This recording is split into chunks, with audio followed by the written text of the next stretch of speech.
Hello, my name's Niña and Soils. I'm with Department of Agriculture and Fisheries and work in the Northern Australian Climate Program. And today I'm with rangeland consultant Bruce Orchin, who's also an expert on soils. At the current time, the Bureau has got our La Nina forecast out for most of Eastern Australia. And this gives us the opportunity to have a much better season than we might normally expect. So there's some changes that's probably going to happen in our pastures during this time. So Bruce, what sort of thing might we see once we do get some rainfall, hopefully with our pastures?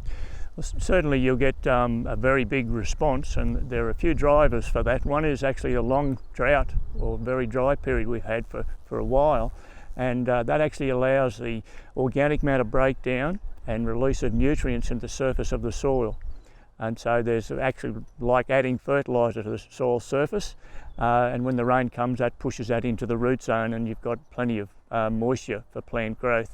The other things are legumes in the soil and free-living bacteria and cyanobacteria, which are the ones sometimes called blue-green algae. They're on the soil surface and they fix quite an amount of nitrogen.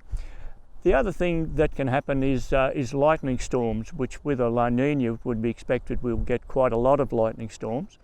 And lightning actually fixes quite an amount of nitrogen. So combine all those factors together, it's the large amount of moisture and the high amount of nitrogen that's driving the abundant growth.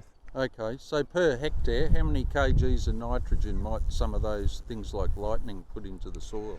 Lightning, about 5 kilograms per hectare per year is an average. Not many people research lightning, and so accurate data isn't known. But I've had graziers comment to me they've noticed where they've had high lightning storms come through their paddocks, they're often putting on more weight, and it's presumed that that's actually the response to the nitrogen that's fixed from the added amount from lightning.